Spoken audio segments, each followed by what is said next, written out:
Initial reports suggested a potential assassination attempt on former President Donald Trump. But there are so many questions tonight about the official storyline that it really begs the question, was this an assassination attempt? Or was it rather an election stunt masquerading as an assassination attempt? That's our show tonight on Narativ.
Trump International Golf Course, West Palm Beach, Florida, September the 15th, 2024.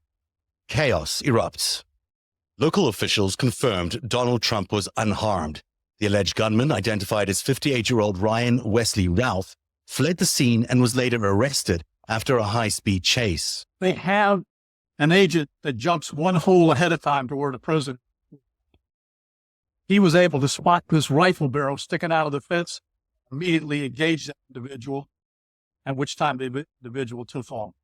In the bushes where this guy was is AK-47 style rifle with a scope, two backpacks which were hung on the fence, a ceramic pile in them, and a GoPro. Driver, take 2 steps to your right. Take 2 steps to your right. Come back. Driver, walk straight back.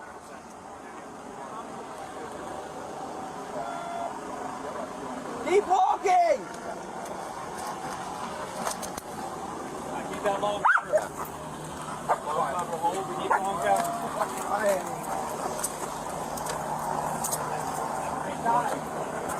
Now, Ralph's background is very complex. He's a North Carolina native.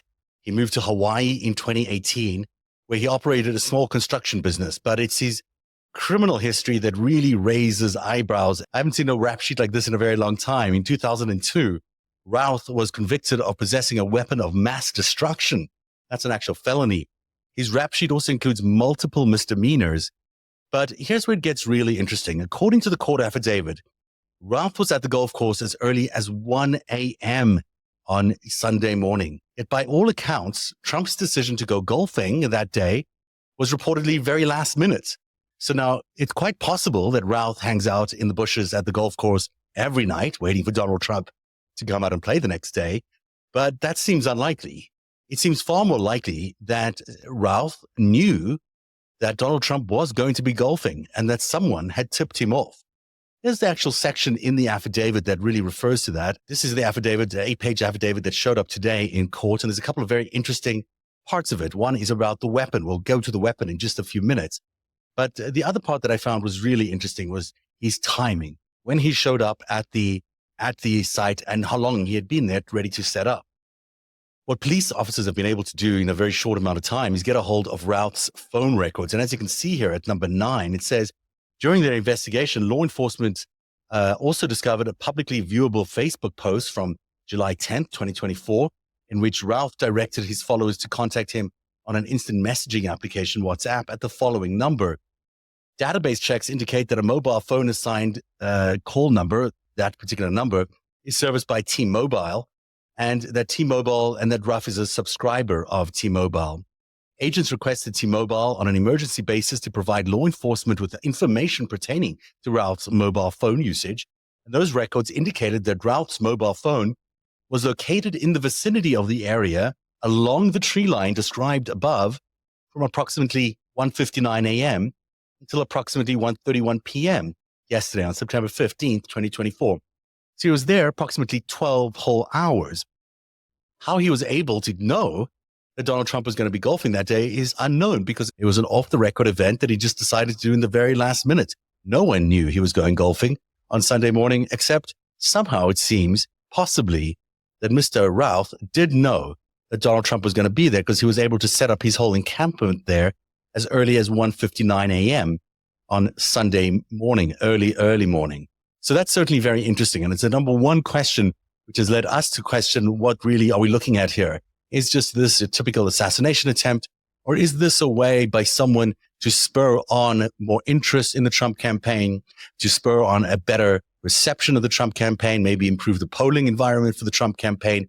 All of those could be real factors for anybody to attempt an assassination attempt, even though it's quite possible that Donald Trump didn't even know about that. It's quite possible that people were doing that externally from the campaign. Maybe it wasn't done at all. We don't know any of these things, of course, for sure. But these are the questions we're asking today. The timing discrepancy is a crucial question, of course. How did Routh know to be there? Routh is characterized in all the news reports as being pro-Ukrainian. There are even reports he served in the International Legion, but these are all false. Instead, he appears to have been fixated by a scheme to bring 1,000 Afghani soldiers to Ukraine in order to fight the war against Russia. At some point, he even opted for Iranian soldiers, and at another point, Pakistani soldiers. Months ago, long before the assassination attempt, there have been warnings circulating online about Routh's alleged misrepresentation of his ties to international military organizations. One former member of the International Legion, which fights in the Ukraine war and consists of many foreign fighters, warned that Routh was misrepresenting himself and lying to many people about connections to the Ukrainian forces. A few months ago, the New York Times even interviewed Routh in an interview, obviously not connected to the assassination attempt, but connected to his work in Ukraine. It said he's seeking recruits from among Afghan soldiers who fled the Taliban. Mr. Routh, who spent several months in Ukraine last year, said he planned to move them, in some cases illegally, from Pakistan and Iran to Ukraine. He said dozens had expressed interest. We can probably purchase some passports through Pakistan, since it's such a corrupt country, he said in an interview from Washington. It's not clear whether he succeeded, but one former Afghan soldier said he'd been contacted and was really interested in fighting alongside the Ukrainians. This is the New York Times reporter also continuing to say, by the time I got off the phone with Mr. Routh some minutes later, it was clear he was in way over his head. He talked of buying off corrupt officials, forging passports, and doing whatever it takes to get his Afghan cadre to the Ukraine. He had no real way of accomplishing his goals. And at one point, he mentioned arranging U.S. military transport planes from Iraq to Poland with Afghan refugees willing to fight. I shook my head. It sounded ridiculous, and indeed it was, but the tone in Mr. Routh's voice said otherwise. He was going to back Ukraine's war effort no matter what, he said. And then there's this final question, to which we need to go back to the affidavit here. I mentioned previously this weapon. It says here in section 6 that in the area of the tree line from which Routh fled, agents found a digital camera, 2 bags, including a backpack, a loaded SKS-style 7.62 times 39 caliber rifle with a scope, and a black plastic bag containing food. The serial number of the SKS-style rifle was obliterated and unreadable to the naked eye. Based upon his training and experience, this is according to the person writing the affidavit, he's aware that SKS-style 7.62 times 39 caliber rifles are not manufactured in the state of Florida. Therefore, he submits that there is a probable cause to believe that the SKS-style rifle, which was seized from the tree line at Trump International, had previously traveled in interstate or foreign commerce. The SKS-style rifle and other items recovered at the scene are depicted in the image above. So that's the third big question we have. Why is this man using a Soviet-era rifle in this assassination attempt when there are lots of weapons in Florida and elsewhere in the United States to conduct such a thing if you were trying to assassinate the president of the United States or the former president?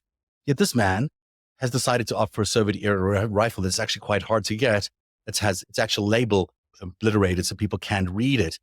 That, in addition to the fact that he's got long history with Ukraine and potentially his operation in Ukraine, which, even though it might seem like it actually supports Ukraine, could actually have been a Russian attempt to frustrate Ukrainians or to introduce Afghani forces or to get Afghani forces outside of Afghanistan so they could be used in various combat zones around the world. We can't be sure. But there is something really unusual about the fact that he was going against everyone's interests in Ukraine by looking for these Afghani forces to be joining the Ukrainian forces. That is something that could have been directed perhaps by the Russian secret services in order to frustrate Ukrainians, but also just to test the waters to see maybe there was a way to extract some of these Afghani fighters and then use them internationally. It's really interesting that he proposed that and was so eager to do that. But when you have all these three components, you have the weapon of Soviet era, you have the fact that he has a history in Ukraine and Russia, which is obviously a very complicated part of the world and obviously very tied to the elections and Vladimir Putin and what have you. And then finally, that this assassination attempt, even though it was supposed to be an assassination attempt while Donald Trump was on an off-the-record golf outing, unannounced to anybody, somehow this guy knew that Donald Trump was out there 11 or 12 hours before he actually went on his golf outing. All those things combined make you ask some very serious questions about what was really going on. And we're not doubting that a man was there with his rifle, and he sure did take some shots in the direction of the Secret Service and probably in the direction of Donald Trump. But was he there doing this in order to improve Donald Trump's election campaign and to improve his election lookout? That is quite a possibility. We say that because in just the last few days, there has been a tremendous move by Kamala Harris and the Democrats, especially in swing states, as you see here, towards winning those swing states, where in the past, Donald Trump may have had a slight edge over Harris in some of these swing states.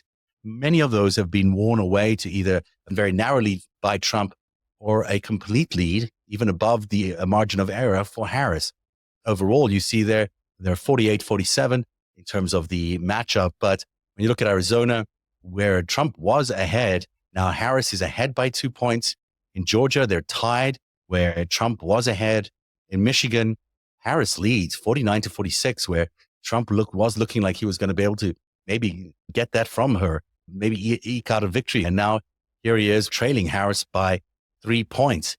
In Nevada, again, a state that was originally considered to be a +9 for Trump is now a +3 for Trump. That's an incredible narrowing by Harris and her team.